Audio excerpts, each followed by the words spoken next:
bonsoir. Je vois que personne n'est encore connecté. Donc, on va commencer par quelques préalables avant d'entrer dans le vif du sujet, le temps que se connecter. Donc, déjà, j'espère que le son est assez bon et que vous arrivez à bien m'entendre. Donc, aujourd'hui, nous devons aborder la dernière notion du programme des séries générales, qui est la notion de bonheur. Et donc, dans le prolongement de tout ce que nous avons fait depuis le départ, en commençant par le cours sur la conscience jusqu'au cours qu'on vous a fait hier sur le devoir et la liberté.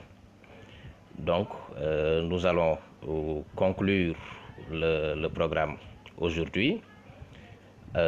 Après donc cette synthèse qu'on va faire sur la notion de bonheur, nous allons essayer de faire une petite récapitulation de l'ensemble du programme. Et on vous a expliqué également que après donc excusez-moi, j'avais eu un appel WhatsApp. Donc après cette notion de bonheur, nous aborderons quelques notions pour les séries STG. Donc notamment la notion raison et croyance et la notion théorie et expérience. Donc aujourd'hui, on va aborder la notion de bonheur, comme je l'ai dit, dans le prolongement de tout ce que nous avons fait jusqu'à présent, puisque toutes les notions du programme sont liées entre elles. Il y a une certaine logique et une certaine cohérence dans l'agencement même du programme de philosophie. Et ce n'est pas par hasard que nous terminons le programme par cette notion de bonheur, qui est souvent considérée comme la fin ultime de l'existence humaine. Quand on parle de bonheur, nous avons tous plus ou moins une idée de ce qu'est le bonheur, même si il peut y avoir une certaine subjectivité, bien sûr, et un caractère aléatoire de cette notion de bonheur. Nous pouvons prendre un exemple pour montrer un peu cette complexité de la notion de bonheur. Il y a un documentaire intitulé Human. Donc, dans ce documentaire intitulé Human, vous avez un certain nombre de personnes qui ont été interrogées sur différentes questions philosophiques. Et notamment, on leur a posé la question, qu'est-ce que le bonheur? Et parmi ces personnes, l'un a répondu, pour moi, le bonheur, c'est d'avoir de l'électricité. Parce qu'effectivement, il vit dans un village reculé dans lequel il n'y a pas d'électricité. Donc, il répond, le bonheur pour moi, c'est d'avoir de l'électricité. On a interrogé aussi un Burkinabé. Vous savez que le Burkina Faso, c'est un pays où les gens aiment beaucoup les motos. Même beaucoup de femmes même conduisent les motos pour aller au marché et autres. Et il a répondu, le jour où j'ai vraiment été heureux, ça a été le premier jour où j'ai pu m'acheter une moto. Et ce jour-là même, j'ai dormi avec la moto dans ma chambre pour sentir l'odeur du neuf, etc., de la moto. Une autre femme qui a été interrogée a répondu, le bonheur, c'est les enfants qui rentrent à la maison après l'école. Le bonheur, c'est quand mes petits-enfants m'appellent grand-mère. À ce moment-là, je me sens vieille, mais je suis heureuse quand même. Le bonheur, c'est ton mari qui rentre à la maison et te dit de belles choses après 30 ans de mariage. Et elle conclut en disant, en réalité, le bonheur, c'est simple. Tu es vivant, tu es heureux. Donc, il suffit d'être vivant simplement pour être heureux. Donc, sois heureux du simple fait d'être vivant. Donc, on voit qu'il y a cette complexité basée sur la subjectivité même, voilà, des conceptions. Cependant, on peut essayer quand même de circonscrire cette notion de bonheur d'un point de vue philosophique autour d'une définition. On a l'habitude de dire que le bonheur, c'est un état de plénitude. C'est un état de plénitude absolu et durable. C'est un état de satisfaction perpétuelle. C'est l'état de quelqu'un qui serait comblé sur tous les plans de la vie. Donc, qui est heureux, c'est celui qui est complètement satisfait, qui est entièrement satisfait, qui est... Et lorsqu'on dit comblé, c'est relatif au manque, à la notion de manque. Et c'est même la raison pour laquelle il y a un lien étroit entre ce cours qu'on va faire donc sur le bonheur et le cours qu'on avait fait sur le désir. Ces deux notions sont indissociables, la notion de bonheur et la notion de désir. Est-ce que vous voyez? Donc, quand on dit le bonheur, c'est l'état de quelqu'un qui serait comblé sur tous les plans de la vie. C'est l'état de quelqu'un qui a une durable, donc une plénitude totale, entière et durable. Donc le bonheur ne peut pas être temporaire, il ne peut pas être relatif, il ne peut pas être, disons, en partie. C'est-à-dire on ne peut pas être heureux en partie ou bien à moitié. Soit on est heureux et on l'est totalement, ou bien on n'est pas heureux du tout simplement. Et c'est cela qui implique la différenciation entre le bonheur, la joie et le plaisir. La joie, le plaisir d'abord, d'un désir, c'est une sensation physique, en quelque sorte, liée à la satisfaction d'un désir. La joie est une émotion. La joie est une émotion, donc ce n'est pas que physique, lié également à la satisfaction d'un désir. Donc ça, c'est la différence entre plaisir et joie. Le plaisir est une sensation. Il est lié à nos sens, à notre sensibilité, nos 5 sens. La joie, quant à elle, est beaucoup plus liée à notre conscience. Donc la joie est une émotion. Donc quand vous mangez un bon plat, vous allez dire « je ressens du plaisir ». Donc lorsqu'on mange un bon plat, on ressent du plaisir. Mais lorsqu'on vous annonce que vous avez obtenu le bac, vous ne ressentez pas du plaisir, vous ressentez de la joie en réalité. Donc là, c'est une émotion. L'autre, c'est une sensation liée au physique. La différence maintenant avec le bonheur, c'est que le bonheur, à la différence du plaisir, n'est pas lié uniquement à la sensation, au physique, qui est particulière et temporaire. Une joie, c'est toujours une joie par rapport à une satisfaction particulière. Une joie aussi, elle est toujours temporaire, c'est-à-dire elle a une durée limitée dans le temps. Et donc, le bonheur doit être total et perpétuel. Total et perpétuel. Donc, quand on est heureux, on est heureux entièrement. Il n'y a aucune restriction, il n'y a aucune limite. Quand on est heureux également, on l'est définitivement, pour toujours. Si on est heureux aujourd'hui et qu'on ne l'est pas demain, lorsque il est passager ou qu'il est temporaire, ce n'est pas du bonheur, c'est de la joie. Ça, c'est une caractéristique du bonheur qui est extrêmement importante pour pouvoir la différencier de la joie et du plaisir. Et donc, comme je l'ai dit au départ, nous considérons généralement que le bonheur, c'est la fin ultime de l'existence humaine, c'est-à-dire que toutes les actions de l'homme, toutes les activités humaines, toutes les aspirations de la recherche du bonheur, tout cela tourne autour de la recherche du bonheur. Donc, l'homme vise en dernier, ce que l'homme vise au bout, c'est d'atteindre le bonheur. Par exemple, l'élève qui va à l'école, il va à l'école certes pour avoir les diplômes, mais le diplôme n'est pas une fin, c'est un moyen. À partir du diplôme, il peut trouver du travail, mais le travail n'est pas une fin, c'est un moyen également. Grâce au travail, il aura un salaire, mais ce salaire-là, à partir du moment où il a un salaire, ce salaire lui garantit un pouvoir d'achat. Un pouvoir d'achat, donc un pouvoir de se payer ce qu'il a envie d'acheter, de réaliser ses rêves, de satisfaire ses besoins, etc. C'est cela, la faim. Mais même la satisfaction de ses besoins, de ses rêves, l'atteinte de ses objectifs, un moyen donc en vue du bonheur, c'est-à-dire en vue d'une et définitive. C'est par rapport à l'existence que l'homme mène dans ce monde. C'est-à-dire le bonheur est-il accessible ici et maintenant, dans cette vie? Face à cette question, on aura des réponses divergentes.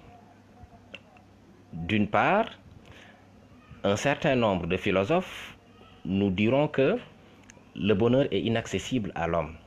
C'est une perte de temps d'aller à la recherche du bonheur, d'aller à la quête du bonheur, puisque la vie, n'est-ce pas, ne nous donne jamais tout ce que nous voulons. Donc, si le bonheur est une satisfaction totale, il est impossible pour l'homme d'être totalement satisfait. On le voit avec un philosophe comme Emmanuel Kant. Kant qui dit, d'abord, le bonheur, ou bien la quête ou la recherche du bonheur n'est pas un fruit de la raison, mais c'est un fruit de l'imagination de l'homme. Voilà, parce que de façon rationnelle, si l'homme se basait uniquement sur la raison, il saurait que le bonheur est inaccessible, ou en tout cas difficilement, très difficilement accessible. Mais ce désir, cette volonté d'accéder au bonheur, c'est un produit de notre... Quel que soit l'objectif qu'on se fixe, quel que soit l'objectif qu'on se fixe, chaque fois que tu dis, si j'obtiens telle chose, si j'arrive à atteindre tel objectif, mais quand te dit, mais sur la route qui va te mener à cet objectif-là, il y a énormément d'obstacles qui sont quasiment insurmontables. Insurmontables. Donc, le bonheur est inaccessible à l'homme parce qu'il y a trop d'obstacles. Il y a trop de choses qui font obstacle à cette quête et à cette recherche du bonheur. De la même manière, on a chez un philosophe comme Schopenhauer, le philosophe allemand, qui dit également la même chose. C'est-à-dire que la recherche ou la quête du bonheur, elle est irréalisable. L'atteinte du bonheur est irréalisable. Pourquoi? Parce que le monde ne nous donne pas tout ce que l'on demande. La vie est toujours tendre avec nous. Donc il y a forcément des hauts et des bas. Et Schopenhauer dit même que il est plus facile à l'homme d'être malheureux que d'être heureux. Il est plus facile à l'homme d'être malheureux que d'être heureux. Donc la même de la vie, c'est le malheur, ce n'est pas le bonheur. Donc il faut être, si on est réaliste, on saura que le bonheur est inaccessible. Parce que ce qui est le plus constant dans le monde, ce qui est le plus fréquent, ce qui est le plus présent dans le monde, c'est le malheur. Ce sont les guerres, c'est la faim, c'est la misère, c'est la pauvreté, ce sont les massacres, etc., etc. Ce sont les difficultés. Et si on était un peu marxiste ou anticapitaliste, on pourrait dire que Schopenhauer a raison dans une certaine mesure, puisque si le bonheur, par exemple, repose sur la richesse, on reviendra sur cette conception, les gens qui sont assez riches se payer une certaine vie, un certain niveau de vie, ils ne sont pas nombreux sur Terre. On a dit que, par exemple, les 1%, si je ne me trompe pas, sur Terre, possèdent autant de richesses que les 99% restants. Si je ne me trompe pas sur les statistiques, mais c'est à peu près comme ça. Une autre statistique plus fiable, mais plus ancienne, la population mondiale ne vit pas dans l'opulence, ne vit pas dans l'aisance matérielle, n'ont pas la sécurité financière, à l'accès à la santé, l'accès à l'éducation, etc. C'est des choses qui sont réellement accessibles à une minorité de personnes dans le monde. Freud également nous dit que le bonheur est inaccessible également, parce qu'il y a principalement 3 obstacles qui font que on ne pourra jamais, on ne sera jamais totalement, toujours confronté à des manques, à de l'insatisfaction, à des problèmes qui font que donc la plénitude totale et absolue, on ne pourra jamais l'atteindre. Ces trois obstacles, c'est d'abord notre corps. Nous avions expliqué dans le cours sur le corps, le fait que le corps soit le signe de notre finitude. Le corps est notre faiblesse principale. Le corps est ce qui fait que nous subissons un certain nombre de choses. Donc Freud dit, le corps déjà, c'est une barrière. Tout ce qui peut affecter notre corps, c'est des choses qui peuvent nous empêcher d'être heureux. Le deuxième obstacle, c'est le monde extérieur. Ce monde extérieur avec tout ce qu'il y a comme aléa, tout ce qu'il y a comme incertitude, tout ce qu'il y a comme bouleversement, etc. Ça également, c'est des choses qui sont tellement indépendantes de notre volonté, nous ne pouvons pas les contrôler, de sorte que, donc, ça aussi c'est une barrière. Le deuxième obstacle, qui est extrêmement important aussi, c'est autrui. Autrui, vous avez vu dans le cours sur autrui, quand est mon ami, autrui est mon ennemi. Et donc, quand vous dites autrui est mon ennemi, vous montrez tous les inconvénients liés à la présence d'autrui. Tous les problèmes qui naissent de la présence d'autrui et des relations incontournables, n'est-ce pas? Point. Donc, pour Freud, c'est la troisième barrière qui nous empêche d'être heureux. Et effectivement, tout ce que ces philosophes disent, donc pour nous montrer que le bonheur est inaccessible, nous le voyons tous les jours de notre vie. Nous sommes tous les jours confrontés à des difficultés. Qui d'entre nous peut dire que j'ai tout ce que je veux? Toutes mes envies sont satisfaites, tous mes désirs sont satisfaits, tous mes rêves sont réalisés, tous mes objectifs sont atteints. Personne ne peut le dire et personne ne pourra le dire jusqu'au jour de sa mort. Toute personne qui meurt laisse des désirs insatisfaits, des projets inachevés, des rêves qui ne se sont pas réalisés, etc. Et donc, ça c'est la réalité du monde. Le bonheur est inaccessible. Mais dans un autre point de vue, on peut également affirmer avec certains philosophes, avec certains penseurs, avec certaines doctrines, que le bonheur est accessible à l'homme. En réalité, le bonheur est accessible, soit ici-bas, dans ce monde, ou bien dans l'au-delà. Mais il est tout à fait possible d'atteindre le bonheur. D'abord, comme préalable, on peut évoquer une idée très intéressante d'un philosophe qui s'appelle André Gide, philosophe et écrivain, qui dit dans un ouvrage intitulé Les nourritures terrestres qu'il est naturel à l'homme d'être heureux. Ce qui est naturel chez l'homme, au contraire donc de ce que disait Schopenhauer dans une certaine mesure, il est naturel à l'homme d'être heureux. Ce qui n'est pas naturel, c'est le malheur. Il s'explique de façon simple. Il dit, quand tu es malheureux, est-ce que tu désires être heureux? Oui, effectivement. Quand on est malheureux, on désire être heureux. Comme quand on est malade, on désire retrouver la santé. Mais il dit, quand tu es heureux maintenant, est-ce que tu désires être malheureux? Est-ce que tu penses même au malheur? Est-ce que tu te projettes dans un futur malheureux? Il dit non. L'homme qui est heureux, il profite de son bonheur. Mais l'homme qui est malheureux désire ardemment sortir de ce malheur pour aller retrouver le bonheur. Donc il dit, il t'est naturel à toi, être humain, d'être heureux. Donc ce qui est naturel chez toi, chez l'homme, c'est d'être heureux. On peut faire le parallèle aussi avec la création de l'homme dans les religions révélées, notamment dans l'islam, où on nous dit que lorsque Dieu a créé l'homme, il ne l'a pas amené en enfer, il ne l'a pas fait descendre sur terre, il l'a amené au paradis d'abord. Donc c'est comme si la véritable maison où l'homme doit habiter, c'est le paradis.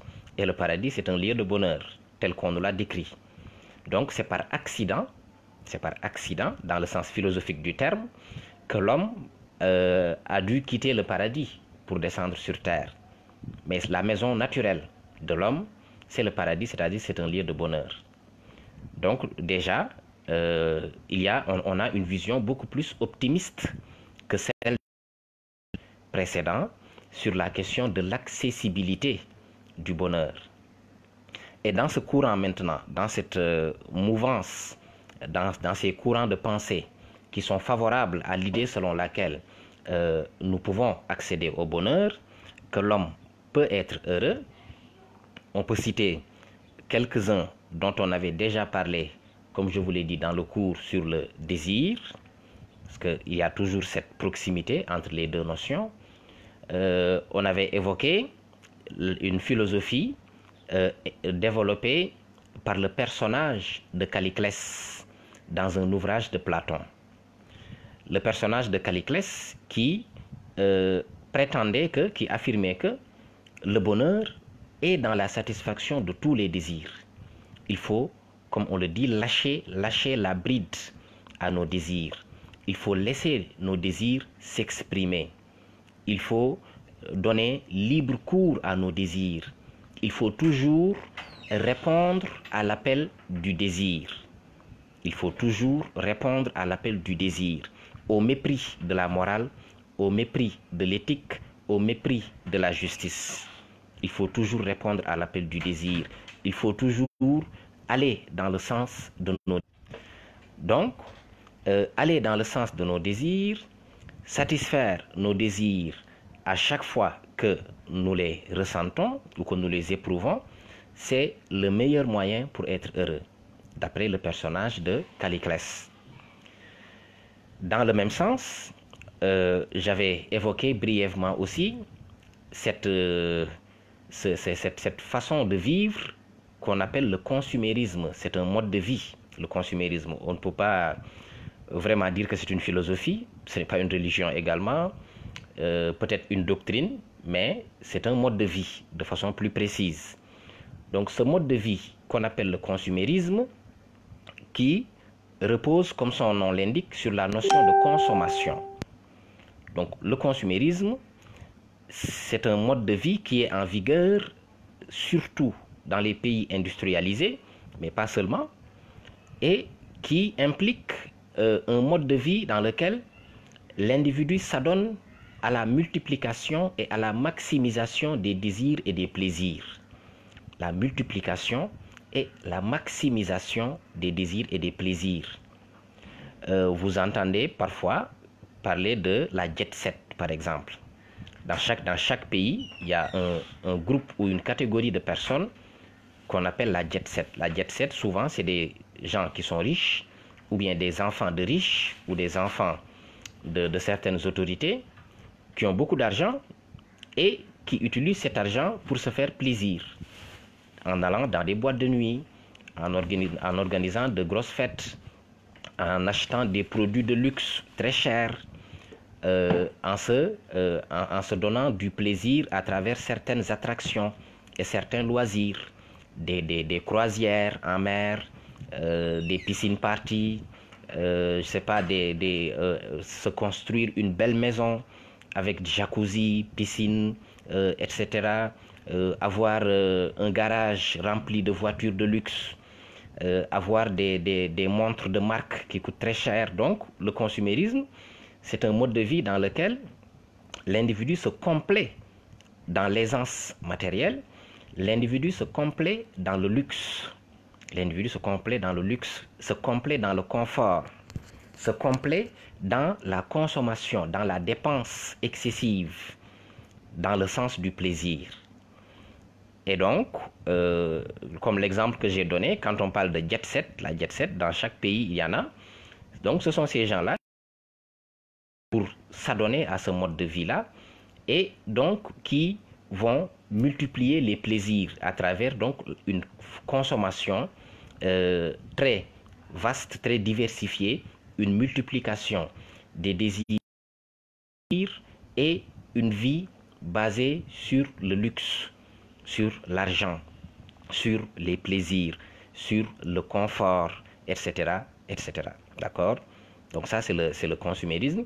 Et c'est une tendance qui est encouragée dans nos sociétés, notamment par la publicité. La publicité et par les phénomènes de mode.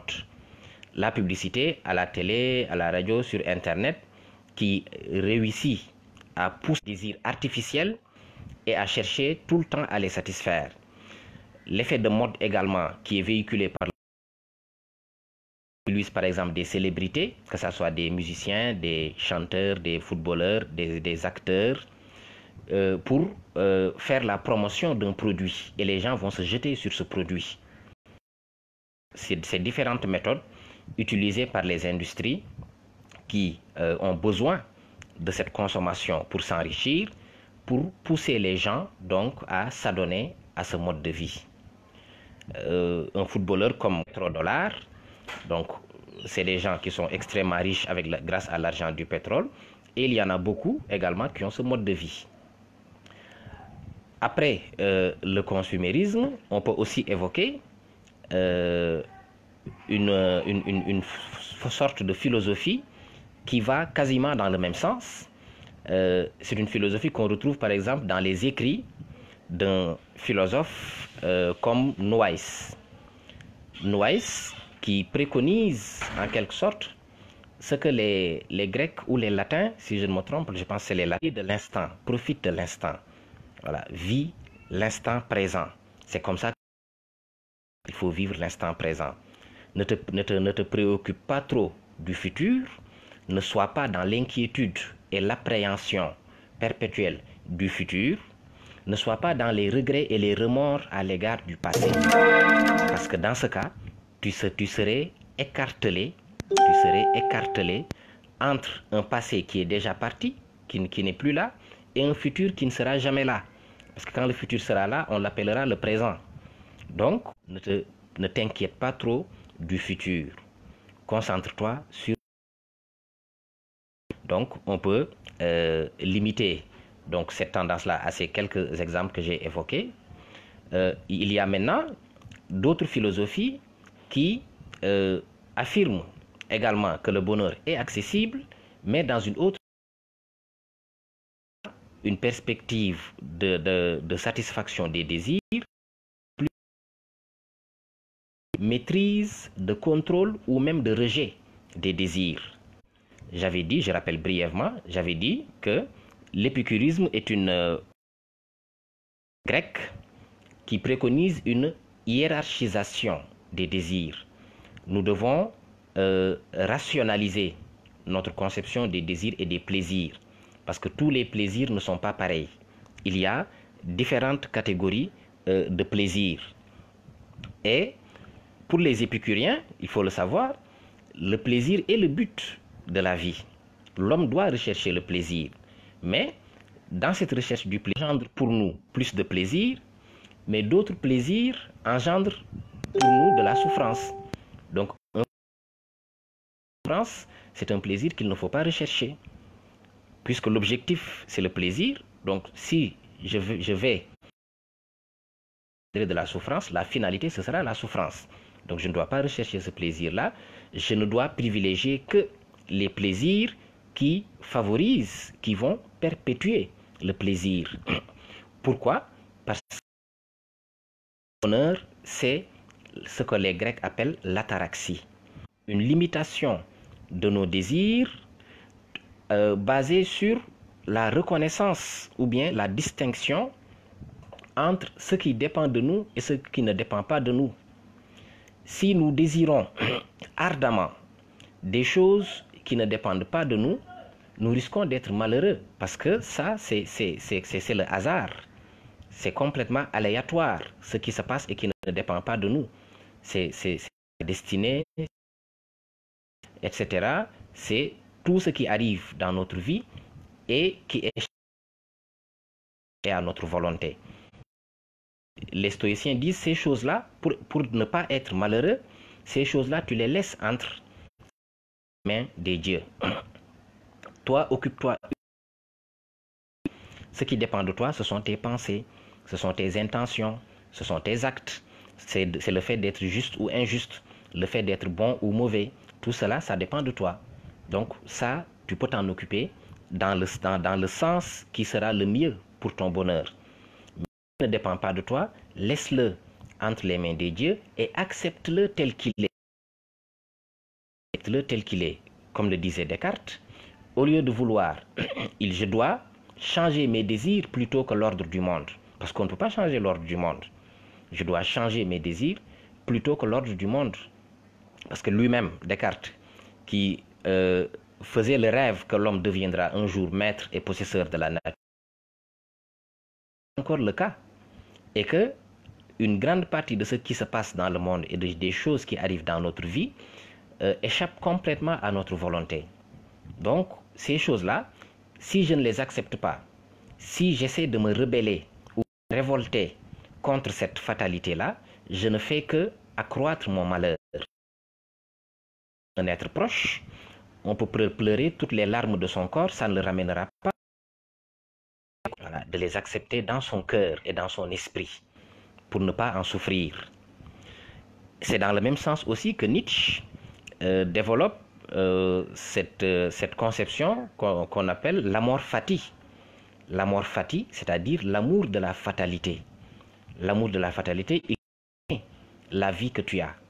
Il faut aimer ta vie. Tu reviendras dans ce monde, tu seras la même personne et tu revivras exactement la même vie. Avec les mêmes événements, les mêmes bonheurs, les mêmes malheurs, les mêmes plaisirs, les mêmes souffrances, les mêmes hauts, les mêmes bas, jusqu'à la fin. Et à la fin, tu reviendras encore et tu recommenceras encore une fois. D'accord? Donc, c'est une idée qui peut être soit source d'inquiétude ou même source d'affliction pour l'homme. Elle peut aussi être source de bonheur. Pour Nietzsche dit, cela dépend de qui tu es et de quelle vie tu mènes. Donc, pour celui qui n'est pas satisfait de sa vie, qui n'aime pas la vie qu'il est en train de vivre, si on lui parle de l'éternel retour, il dira non, je ne veux pas la même vie, je veux une autre vie. Notamment, beaucoup d'entre nous, tout en vivant, nous regardons avec envie la vie d'autres personnes en nous disant qu'ils sont heureux et nous, nous ne le sommes pas. Est-ce que vous voyez? Donc, l'amor fati, c'est cette acceptation de ta vie telle qu'elle est. Et si tu arrives à accepter cette réalité, cette stoïcien, etc., donc, tu seras heureux. Ils n'acceptent pas la réalité. Les hommes souffrent parce qu'ils essaient de se révolter contre la fatalité. Or, nous n'avons aucun pouvoir, nous n'avons aucune prise sur cette réalité et sur cette fatalité. Toujours dans le même sens aussi, j'évoque cette idée pour terminer cette partie. Le Cheikh Ahmadou Bamba, que vous avez vu dans le cours sur le travail, développe également dans un court texte intitulé Kun Katiman. Donc dans ce texte intitulé Kun Katiman, il développe aussi cette idée en disant ne te plains pas des malheurs qui t'affligent. Ne sois pas tout le temps en train de te lamenter, d'exhiber tes problèmes, de montrer que tu es pauvre, de montrer que tu souffres, etc. Il dit comporte-toi de telle sorte que les gens vont croire que tu es heureux. Comporte-toi de telle sorte que quand les gens te voient, ils penseront que tu es heureux. D'accord? Évite les péchés, évite de faire le mal, pratique les recommandations de Dieu, accepte donc ces malheurs et ces épreuves qui t'arrivent, parce que pour le musulman, le malheur n'est pas forcément une punition, mais c'est une épreuve. Il y a une différence d'imposer un châtiment à l'individu pour quelque chose qu'il a fait. Un examen qui vise à élever le rang de la personne, de donner plus de valeur à la personne si elle réussit à surmonter l'épreuve, si elle réussit à rester solide face à l'épreuve. Et celui qui personnifie cette résistance et cette persévérance face à l'épreuve dans les religions révélées, c'est le prophète qu'on appelle Ayoub en arabe et qu'on appelle Job en français, pour accéder au bonheur. À côté également, il y a un certain d'autres systèmes de pensée ou d'autres doctrines qui recommandent également et la maîtrise des désirs pour être heureux. Nous avons aussi une spiritualité telle que le bouddhisme, il est un peu complexe de parler de bonheur, mais il est plutôt préférable de parler d'accomplissement personnel. D'accomplissement personnel. Pourquoi? Parce que si nous définissons le bonheur comme une somme de plaisirs naturels, son état originel, l'état où il sera en phase avec lui-même, l'état où il va se retrouver lui-même, n'est-ce pas? Il va véritablement être tout ce qu'il est ou tout ce qu'il peut être. Donc l'état dans lequel tout son potentiel sera totalement exprimé, totalement déployé. Cet état-là, donc, qui est le nirvana, pour l'atteindre, il faut se méfier des désirs et il faut surtout éviter de s'attacher aux choses terrestres. Parce que c'est l'attachement aux choses terrestres qui nous rend malheureux. Pour pouvoir s'élever et atteindre le nirvana, donc l'état dans lequel on échappe définitivement au cycle des réincarnations, qui sont éprouvantes. Je vous avais expliqué le bouddhisme la dernière fois dans le cours sur la religion, le fait de naître, de renaître, à chaque fois, de recommencer une nouvelle vie avec tout ce que ça comporte comme épreuve, etc. Donc pour sortir de ce cycle-là et atteindre un état de plénitude et d'accomplissement personnel, il faut donc ne pas s'attacher aux choses personnelles et s'imposer une discipline ascétique, s'imposer une certaine discipline, se méfier de certains plaisirs, n'est-ce pas, avoir une certaine rectitude, n'est-ce pas, dans ses actions et dans sa façon de vivre. Dans les religions révélées également, comme l'islam et le christianisme, il y a la promesse du paradis. Mais le paradis qui ne se donne pas gratuitement, le paradis qui se vend. Dans le Coran, on vous dit que Dieu fait un échange avec les croyants. Les croyants lui donnent leurs richesses et leurs enfants et Dieu leur donne le paradis. Voilà. Donc, Dieu fait un échange. Dieu nous propose de faire un échange. Donc, nous lui donnons nos richesses et nos enfants. C'est entre guillemets, bien sûr. Ça demande à être interprété. Il ne s'agit pas d'aller sacrifier ses enfants sur un autel, etc. Mais Dieu nous demande donc de résister ou bien de nous délester de tout ce à quoi dans cette vie, nos richesses, nos femmes, nos enfants, nos familles, nos plaisirs, nos joies, nos satisfactions, tout cela, Dieu nous demande de les donner afin qu'il nous donne le paradis. Donc c'est le prix à payer pour accéder au paradis. Bien sûr, dans le cadre de la religion, c'est-à-dire en obéissant à toutes les lois religieuses. Dans le christianisme, c'est quasiment la même idée également. Donc là aussi, je peux résumer. C'est un ensemble donc de philosophie et de doctrines qui nous disent que le bonheur, soit ici-bas ou bien dans l'au-delà, mais ce bonheur-là ne peut être atteint qu'avec une certaine discipline. Aristote également s'inscrit dans le même sens quand il dit que le bonheur peut s'atteindre, l'homme peut atteindre le bonheur en se basant sur une vie de vertu. Il faut qu'il y ait de la vertu. Voilà, et c'est ce que je viens d'expliquer, d'accord? Donc pour cette notion de bonheur, je vais m'en arrêter là et passer, pour ne pas perdre trop de temps, au résumé du programme. J'espère que ça a été assez exhaustif. Comme je l'avais dit la dernière fois, vous avez étudié ces cours-là, vous avez fait ces cours, ou bien vous ne les avez pas fait. Si vous les avez déjà fait, donc ça c'est une révision simplement. Si vous ne l'avez pas encore fait, c'est juste un préalable, juste une petite ébauche, n'est-ce pas? Parce que le prof en classe pourra développer et approfondir tout ça en 4 heures, 6 heures, en 8 heures même, si possible. D'accord? Donc, je vais m'en arrêter là pour cette réflexion sur le bonheur. Juste une dernière partie que j'allais oublier, c'est, ou bien 2 dernières parties, le rôle que joue autrui sur la question du bonheur et la notion de droit et de devoir d'être heureux. Voilà, j'allais oublier ça. Par rapport à autrui, vous avez vu ça dans le cours, la autrui peut avoir différentes incidences, effectivement, sur notre quête et notre recherche du bonheur. Parce que sa présence a un impact sur notre liberté, a un impact sur notre vie de tous les jours, a un impact sur la satisfaction ou non de nos désirs. Et donc, autrui peut d'une part, donc si nous voulons simplifier, à notre bonheur, en raison de tous les problèmes, en raison de tout le soutien qu'il peut nous apporter, en raison de tout le bien qu'il peut nous faire, en raison des liens ou des relations de solidarité, de fraternité et d'entraide qu'il peut y avoir entre nous. Et vous voyez même que Adam, qui est le premier homme, quand il était au paradis, il avait tout, mais il n'était pas heureux parce qu'il était seul. Donc, quand il était au paradis, il avait tout, mais il n'était pas heureux parce qu'il était seul. Et donc, c'est lorsque Dieu lui a créé, donc, entre guillemets, un autrui, donc un autrui, un autre, n'est-ce pas, qu'il a pu vraiment être satisfait, n'est-ce pas, et qu'il a pu maintenant profiter de tout ce qu'il y avait au paradis et qu'il n'avait pas lui parce qu'il était seul. Il était seul, donc ça n'avait pas véritablement de goût pour lui. D'accord?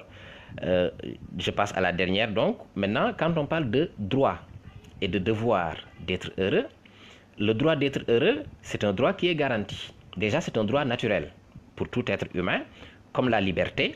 Le droit d'être heureux également, c'est un droit naturel chez l'être humain. Et dans la plupart des pays, dans les constitutions même de ces pays-là, on précise que chaque individu a droit à la recherche du bonheur. Chaque à la recherche du bonheur. Dans un pays comme les États-Unis, vous entendez souvent parler du rêve américain. Le rêve américain, c'est parce que il y a la loi aux États-Unis donne à chaque individu, à chaque Américain, c'est vrai que ce n'était pas le cas pendant très longtemps, il y avait la discrimination envers les existe toujours dans une certaine mesure, mais la Constitution américaine donne à chaque individu, chaque Américain, et même chaque... Donc, je ne suis pas obligé de le partager avec quelqu'un d'autre. Je ne suis pas obligé de rendre des comptes à quelqu'un d'autre par rapport à donc cette richesse ou bien cette sécurité financière ou cette aisance matérielle que j'ai pu acquérir avec mes propres initiatives, mes propres forces, ma propre intelligence. D'accord? Dans l'autre sens maintenant, il y a aussi un devoir d'être heureux. C'est une notion un peu problématique parce que comme vous l'a montré Madame Assia hier, la notion de devoir implique une contrainte. Et si on dit contrainte, donc c'est comme si on voulait dire qu'on peut forcer quelqu'un à être heureux. Donc c'est contradictoire. Forcer quelqu'un à être heureux, imposer à quelqu'un le bonheur, à rechercher le bonheur, c'est contradictoire. Mais ce n'est pas un impératif, c'est un impératif catégorique. C'est-à-dire c'est toi-même qui dois t'imposer cet impératif d'aller à la recherche du bonheur. Pour quelles raisons? Pour des raisons assez simples. D'une part, comme je l'ai indiqué avec André Gide, il est dans la nature d'être heureux. Il est dans la nature lui également. Parce que comme le dit le Dalai Lama, la recherche de mon bonheur ne doit pas reposer sur les ruines ou bien les cendres du bonheur d'autrui. Je ne dois pas bâtir mon bonheur sur les ruines ou les cendres de celui d'autrui. C'est-à-dire écraser autrui pour être heureux. Est-ce que vous voyez? Ce n'est pas comme ça. Mon bonheur doit irradier les autres. Mon bonheur doit se propager tout autour de moi. Ça aussi, c'est un devoir dans une moindre mesure. Donc, c'est un devoir, c'est un droit pour l'homme d'être heureux. C'est également un devoir pour l'homme d'être heureux. Donc, cherchez à être heureux, cherchez le bonheur, mais cherchez ce bonheur-là en vous imposant une certaine discipline. Il ne faut pas, comme le dit Omar Khayyam, se disperser aux quatre vents. C'est-à-dire chercher le bonheur dans un tâtonnement. Tâtonnement dans la drogue, tâtonnement dans la sexualité, tâtonnement dans l'alcool, tâtonnement dans les plaisirs de la nuit, etc., etc. Non. Chercher le bonheur de façon rationnelle, de façon ordonnée, n'est-ce pas, de façon cohérente. Voilà. Donc ça, on peut dire ça en guise de conclusion. Et donc, on va sauter directement à l'autre partie. Donc, s'il y a des questions, comme d'habitude, vous pourrez les poser dans les commentaires. Les professeurs qui sont connectés vont essayer d'y répondre. Le reste, j'essaierai d'y revenir après le direct. Donc, pour faire maintenant un résumé rapide. Je vais essayer de le faire en 5-10 minutes du programme de philosophie. Tout d'abord, l'objectif général du cours de philosophie, c'est deux objectifs. L'un, c'est de vous préparer pour le bac. Donc, disons, en principe, nous ne sommes pas là pour faire de vous de grands philosophes. Nous sommes d'abord là pour que vous soyez préparés à l'épreuve du bac. Ça, c'est le secondaire maintenant, qui est de vous inculquer disons, un esprit critique qui fait que vous serez capable donc d'avoir un niveau de réflexion et un niveau de compréhension du monde beaucoup plus important. Ça, c'est l'objectif. Et c'est selon cette considération donc que nous avons établi ce programme qui a été remanié à partir de l'ancien programme qui était le programme français pour être adapté, pour être contextualisé selon des élèves qui devaient étudier ce programme. C'est pour ça que vous voyez dans votre manuel de philosophie beaucoup de références à des philosophes arabo-musulmans et beaucoup de références également à des philosophes africains. D'accord? Et même beaucoup de références également à la culture djiboutienne. Voilà, c'était pour que vous puissiez mieux vous identifier à ce programme-là. Et donc, la première partie de ce programme, est être soi-même, c'est pertinent. C'est la question de son identité. Quand l'homme se pose la question, qui suis-je? Et donc, pour répondre à cette question, il y a plusieurs pistes de réflexion et ce sont ces pistes-là qui nous ont conduit d'abord à la notion de conscience, parce que c'est ce qui est le plus, disons, accessible pour nous, c'est ce qui est le plus immédiat pour nous. La conscience, c'est quelque chose qui est assez proche de nous, immédiat, que nous constatons la présence et l'activité de la conscience en nous. Et donc, c'est le premier élément de notre identité. Ensuite, la remise en cause de cette prédominance et de cette prépondérance de la conscience sur la question de l'identité du sujet par Freud, pas seulement par Freud, mais par d'abord d'autres philosophes qui ont précédé Freud, comme Leibniz, comme Nietzsche, n'est-ce pas, comme Marx, etc. Et donc, Freud va remettre en cause cette première réponse qu'on a donnée sur la question « Qu'est-ce que l'homme ?» Nous répondons « L'homme est un être conscient ». Freud nous dit « Oui, mais pas seulement ». En réalité, cette conscience est secondaire dans la détermination de l'identité du sujet. Il y a une autre instance dans le psychisme qui est beaucoup plus importante que la conscience, c'est l'inconscient psychique. Et c'est cet inconscient qui, en réalité, détermine l'essentiel de notre vie psychique, de notre vie intérieure, de nos émotions, de nos sentiments, de nos actions, de nos réactions, etc. Mais à côté, l'homme n'est pas seul. Nous vivons avec nos semblables, c'est-à-dire d'autres êtres humains qui, comme nous, ont une conscience, c'est ça, c'est sûr, probablement ont également, et qui donc vivent avec nous et avec qui nous avons des interactions. C'est autrui. Et donc, qui est cet autre? Qu'est-ce qu'il représente pour nous, l'autre? Quel est l'impact de sa présence, n'est-ce pas? Cette présence est-elle pour nous positive ou négative? Quel rôle joue-t-il dans la détermination de mon identité, etc. Quelle est la nature des relations et des rapports autrui? Vous avez la question du corps. Donc le corps, quand nous l'abordons, donc nous allons faire une petite remise en question de ce qu'on a dit au départ. Quand on dit que la conscience est le premier élément de notre identité, en réalité, n'est-ce pas, ce qui est plus concret et plus immédiat maintenant que la conscience, c'est le corps. L'être humain, c'est d'abord un corps, avant tout. Parce que la conscience n'est pas visible à l'œil nu. C'est quelque chose qui est plus ou moins abstrait. Donc, le corps qui est ce par quoi nous sommes présents au monde, ce par quoi nous existons dans ce monde et ce par quoi nous interagissons avec notre environnement comme avec autrui. Donc, nous partageons la société. D'accord? Et à propos de ce corps-là, nous avons abordé de nombreuses problématiques dans la vidéo.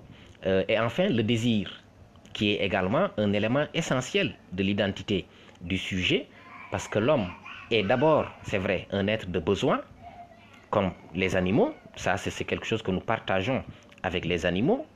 Mais surtout, et c'est ce qui fait sa spécificité, l'homme est aussi un être de désir. Et donc, sur cette question de désir, nous avons largement développé aussi la dernière fois dans le cours qui y était consacré, de même qu'aujourd'hui dans le cours qui était consacré au bonheur. Ensuite, vous avez le domaine 2, intitulé Être héritier, et qui est consacré à la culture. Il est vrai qu'il y a plusieurs conceptions de la notion d'héritage. L'héritage peut être génétique, il peut être financier ou économique, il peut être d'une autre nature, mais ce qui nous intéresse dans ce domaine-là, c'est l'héritage culturel, c'est-à-dire nous ont transmis en termes de culture. D'abord, vous avez une introduction, notion de culture, dans laquelle donc on vous explique la différence entre nature et culture. On vous parle de la diversité culturelle et du relativisme culturel, de même que des problèmes qui naissent de cette diversité culturelle, tels que l'ethnocentrisme, la xénophobie, le racisme, un certain nombre de problèmes. Beaucoup plus sûr, il a besoin de la technique, notamment de la science et de la technique. Ensuite, vous avez l'art. L'art qui renvoie à un aspect également de l'homme assez particulier, c'est l'aspect de la dimension esthétique de l'être humain. L'être humain est le seul qui a le goût esthétique, qui a la sensibilité esthétique, c'est-à-dire l'amour des belles choses, l'attirance pour les belles choses. Un animal ne s'intéresse pas à ce qui est beau, il s'intéresse uniquement à ce qui correspond à ses désirs immédiats. Manger, boire, s'accoupler. Voilà. Donc, c'est l'être humain est le seul qui a cette sensibilité esthétique, cette attirance, cette valorisation des belles choses. Et donc, le cours sur l'art s'inscrit dans ce cadre-là, de la production du beau, de l'interprétation de ces productions-là, des différentes orientations de l'art, notamment comme la fonction purement esthétique, qu'on peut appeler l'art pour l'art, donc qui se contente uniquement de produire de belles choses. Vous avez une fonction politique, révolutionnaire, l'art engagé, donc l'art comme instrument de lutte. Vous avez une fonction pédagogique, l'art comme outil d'enseignement. Vous avez une fonction magique et religieuse, parce que l'art est utilisé dans le cadre de la religion, mais également dans les sociétés traditionnelles et animistes, grâce à l'art, ou bien par le biais de l'art, notamment des chansons, des danses et de certains instruments, on pouvait, à ce qu'on dit, manipuler d'une certaine manière, ou bien agir d'une certaine manière sur la nature. Après l'art, vous avez la religion, qui est un élément également très important pour l'existence humaine. Une grande partie de l'humanité donc adhère à des religions, et donc la religion s'occupe principalement de deux choses que l'on retrouve dans l'étymologie. Donc établir un rapport vertical entre l'homme et un être suprême ou plusieurs êtres suprêmes, dans un rapport de crainte, de soumission et de vénération, et également rassembler les hommes en une communauté qui partage des valeurs communes. Et nous avons évoqué les de la religion dans l'existence humaine à travers trois dimensions principales: la dimension morale et la dimension théorique. Et également les critiques de ces philosophes contre la religion, et notamment les thèses selon lesquelles Dieu n'existe pas, tout en montrant également après cela les relations un peu complexes entre la foi et la raison.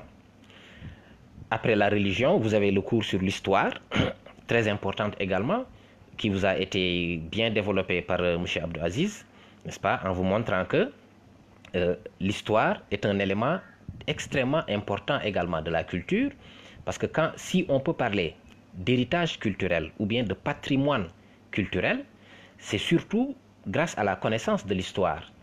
Parce que notre histoire, c'est quoi? C'est l'ensemble de ce que nos ancêtres ont fait, ont créé, ont produit, ont vécu, ont subi, etc. au cours du temps.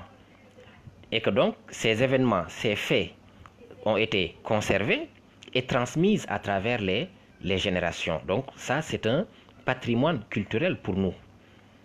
Donc il y a beaucoup d'exemples. Aujourd'hui, si certains pays, par exemple, ont une certaine fierté, c'est parce qu'ils ont cet héritage, ce patrimoine culturel. L'étude et la connaissance de l'histoire est extrêmement importante dans ce sens-là. Nous avons aussi parlé des dangers aux études de l'histoire, surtout le fait de trop se concentrer, n'est-ce pas, sur l'histoire, parce qu'on risque d'être emprisonné dans le passé. Comme le dit Nietzsche, on risque de vivre à rebours. Vivre à rebours, c'est-à-dire tu avances, mais en réalité tu n'avances pas, tu es en train de reculer. Donc tu ne vas pas vers l'avant, parce que toute ton attention le monde qui l'entoure, il a essayé de, disons, maîtriser ce monde, n'est-ce pas, qui était complètement inconnu pour lui au commencement.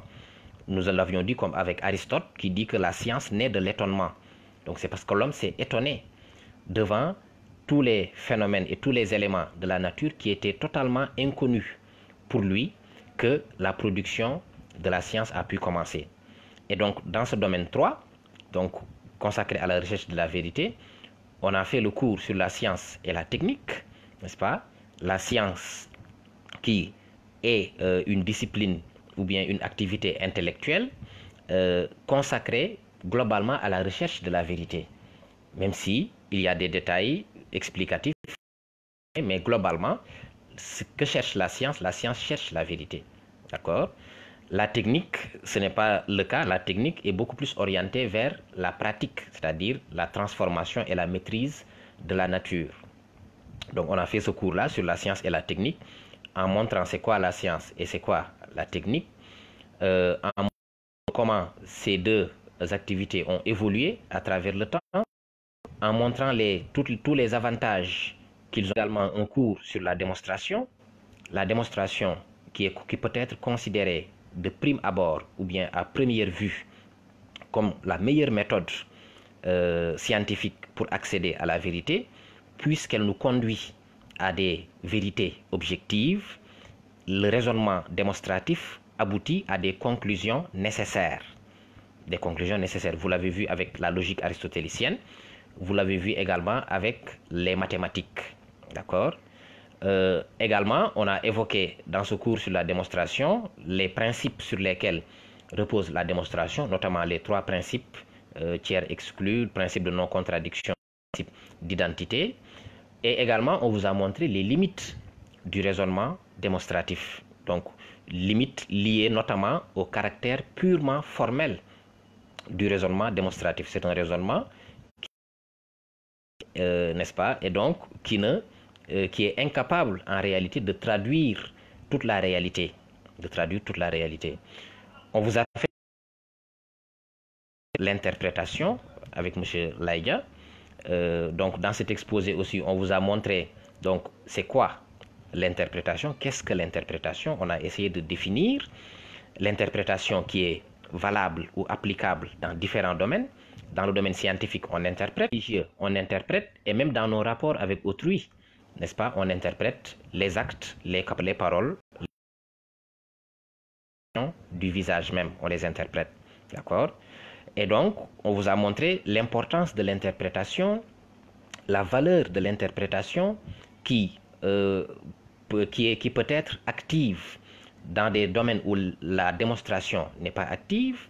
Par exemple, dans le cadre des sciences humaines, n'est-ce pas? Ce sont des sciences plus ou moins interprétatives. Les sciences naturelles également exigent une certaine forme de l'interprétation. Mais l'interprétation a aussi des limites, elle a aussi des inconvénients liés notamment à son caractère subjectif et à son caractère aléatoire. Donc la subjectivité est le principal de l'interprétation, n'est-ce pas? Le fait que chacun interprète à sa manière, ça peut poser problème. On a aussi fait un cours sur le vivant, donc qui renvoie à la notion de biologie, mais biologie pas dans le sens, disons, que dans la reproduction, on a évoqué différentes conceptions du vivant chez Aristote, chez Galilée, Descartes, etc., chez Platon, etc. Et enfin, on a évoqué, très important, la question de la bioéthique dans ce cours sur le vivant. Bioéthique liée d'abord donc à la biologie, c'est le travail que nous faisons sur le vivant. C'est l'étude que nous faisons du vivant. Il y a la théorie de l'évolution de Darwin, extrêmement importante et toujours d'actualité, même s'il y a des débats autour de cette théorie. Il y a également la génétique, la théorie génétique et la théorie cellulaire. Ce sont des détails techniques que les élèves de série S pourront mieux comprendre que nous, n'est-ce pas? Notamment la notion de patrimoine génétique, n'est-ce pas? C'est une forme d'héritage. Mais surtout, le mot qui renvoie à la réflexion sur les pratiques des biologistes, sur les manipulations que les biologistes font sur les êtres vivants. D'abord sur les êtres vivants animaux, ça peut interroger, mais plus grave encore sur les êtres humains, n'est-ce pas? Et je vous avais parlé de cette polémique il y a quelques jours de cela sur des gens qui voulaient tester des vaccins en Afrique parce que selon eux c'est le continent de la misère, de la pauvreté, il n'y a aucune surveillance, il n'y a pas de moyens, il n'y a pas d'hôpital, il n'y a pas de médecin, il n'y a rien. Donc c'est des gens, on peut aller tester tout ce qu'on veut chez eux. Bien sûr ce n'est pas vrai, mais c'est des gens, c'est des ignorants simplement, d'accord? Donc il y a un ensemble de pratiques employées en biologie, certaines manipulations, certaines même réalisations qu'on arrive à faire grâce au progrès de la technique sur le corps humain, sur les animaux, etc., comme le clonage, etc., qui font que sur le plan éthique et moral, et même on commence à s'interroger, à se poser la question, est-ce qu'il ne faudrait pas établir des limites, établir des frontières à ne pas dépasser par les scientifiques? Et ça pose même la question qu'on pouvait poser aussi dans le cours sur la science et la technique. Tout ce qui est techniquement réalisable est-il moralement souhaitable? Tout ce qui est techniquement réalisable est-il moralement souhaitable? C'est un sujet intéressant dans lequel il vous a parlé des normes sociales, parce que ce sont les normes sociales qui structurent la vie en société. Pour organiser la vie en société, pour organiser le vivre ensemble, il faut des normes, c'est-à-dire il faut des règles, n'est-ce pas? Et parmi ces règles-là, il y a deux types de règles principalement, les normes, les coutumes et les lois. Vous avez des coutumes, donc traditionnelles, anciennes, et les lois qui sont apparues avec la modernité, avec l'émergence de l'État. Vous avez également les inconvénients liés à ces normes sociales, liés à ces coutumes et à ces lois, dans le sens où elles peuvent attenter à l'intégrité de l'individu, elles peuvent également attenter à sa liberté et constituer des obstacles à son épanouissement. D'accord? Et c'est intéressant le texte de Waris Dirié qui parle des mutilations génitales féminines, qui est une coutume très ancienne dans le monde, pas seulement en Afrique, mais très répandue en Afrique, effectivement.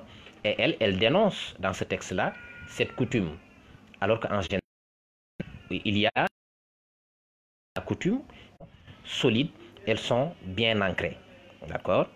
Et donc, ce cours sur la société et le politique, c'est cette notion qui va se prolonger dans le cours sur l'État, parce que l'État est une forme de société, mais beaucoup plus élaborée, beaucoup plus, disons, perfectionnée. Et dans le cours sur l'État, M. Hassan vous a montré dans son exposé, c'est quoi? Qu'est-ce que l'État d'abord? La définition, la différence entre l'État et la société, la différence aussi entre un État, une nation, une patrie, un peuple, c'est des choses qui ne signifient pas exactement la même chose. Dans le cours sur la société, expliquer qu'un peuple n'est pas une population. Un peuple et une population, ce n'est pas la même chose. Une population, c'est un agrégat d'individus. C'est des gens qui sont ensemble sans véritablement être ensemble. Mais la vraie société, c'est un ensemble d'individus qui sont coordonnés et qui sont organisés. C'est ça un peuple, par exemple. Il vous a aussi montré les différents types de régimes politiques, n'est-ce pas? Et après donc ces différents types de régimes politiques, dont le plus fameux, c'est la démocratie, qui est le plus répandu aujourd'hui, les critiques également contre l'État de la part de certains philosophes, n'est-ce pas, comme Bakounine, comme Karl Marx, comme Nietzsche, qui va jusqu'à dire que l'État est un monstre froid. Est-ce que vous voyez? Donc, ça, c'est par rapport au cours sur l'État. Vous avez eu le cours sur les échanges avec M. Laïdia également, dans lequel il vous a montré d'abord qu'est-ce que l'échange, ensuite un historique de l'échange qui est passé de la forme archaïque du troc à la forme moderne de la monnaie et même de la monnaie virtuelle. La monnaie physique est condamnée à disparaître, bien sûr, d'accord. Ensuite, les différentes formes d'échange, l'échange des mots, l'ordre des signifiants, l'échange des conjoints, n'est-ce pas, dans le cadre de la société, avec la notion d'endogamie et la notion d'exogamie. Vous avez aussi la forme la plus importante qui est l'échange marchand, n'est-ce pas? À côté, vous avez les limites de l'échange ou bien ce qui est opposé à l'échange, c'est-à-dire le don. Le don, le contre-don, dans lequel vous avez un certain nombre d'exemples, n'est-ce pas? L'exemple du potlatch, je pense chez les peuples amérindiens, on vous en a parlé. L'exemple du don, l'exemple du contre-don. Le contre-don ou bien le don qui implique l'obligation d'accepter, n'est-ce pas, et de restituer dans une certaine mesure, sous une autre forme également, ce qui va, disons, entretenir une relation de sympathie, n'est-ce pas, entre les individus. D'accord? Donc, les échanges qui sont très importants, notamment avec la théorie d'Adam Smith, avec ce qu'on appelle la théorie de la main invisible, qui montre que l'égoïsme des acteurs, n'est-ce pas, qui participent aux échanges n'est pas quelque chose de négatif. Au contraire, chacun d'entre nous, tous seront, d'accord. Vous avez eu aussi le cours sur la justice et le droit avec M. Mohamed Dia, qui vous a montré, donc d'abord la définition de la justice, n'est-ce pas, avec notamment Aristote qui nous dit qu'il y a 3 sortes de justice: justice corrective, distributive et justice commutative. Vous avez la définition du droit qui régisse le fonctionnement d'une société, n'est-ce pas, avec base dans les États modernes qui est toujours la Constitution et des démembrements à travers des codes. Le code de la famille, le code du travail, le code de la famille, code du travail, code pénal, etc. D'accord? Et donc, la justice et le droit, c'est ce qui garantit l'organisation de la société. C'est-à-dire le politique, c'est ce qui permet d'organiser la société, mais les individus à adhérer à cette organisation et à se tenir aux règles établies, il faut qu'il y ait un système juridique et un système judiciaire. Un système juridique et un système judiciaire. Donc il faut qu'il y ait un ensemble qui sont contraignantes, auxquelles tout le monde doit obéir. Il faut qu'il y ait des juges, donc ce qu'on appelle le tiers, chargés de faire appliquer ces lois, d'accord? Il faut également qu'il y ait des formes de punition à travers la prison ou les travaux forcés, etc. Pour que lorsque un peuple ou une société considère que ceux qui la dirigent, n'est-ce pas, ne respectent plus les normes et les règles, ont rompu le contrat, ce peuple-là, n'est-ce pas, a le droit de se révolter pour rétablir, n'est-ce pas, l'ordre des choses dans une certaine mesure. Donc, il y a cet aspect-là. Il y a aussi la pertinence même des lois, la pertinence même du droit. Parce que si on observe dans certaines sociétés, comme en Afrique du Sud, durant la période de l'apartheid, comment on appelle ça encore, la discrimination envers les Noirs était légale. Elle était légale. Ça induit même la différence entre ce qui est légal et ce qui est légitime. Mais la discrimination envers les Noirs en Afrique du Sud, c'est-à-dire la thèse selon laquelle les Blancs sont supérieurs aux Noirs et que les Blancs doivent avoir plus de droits que les Noirs, c'était légal parce que c'était écrit dans la loi. Est-ce que vous voyez? Donc, tout ce qui est légal n'est pas forcément légitime.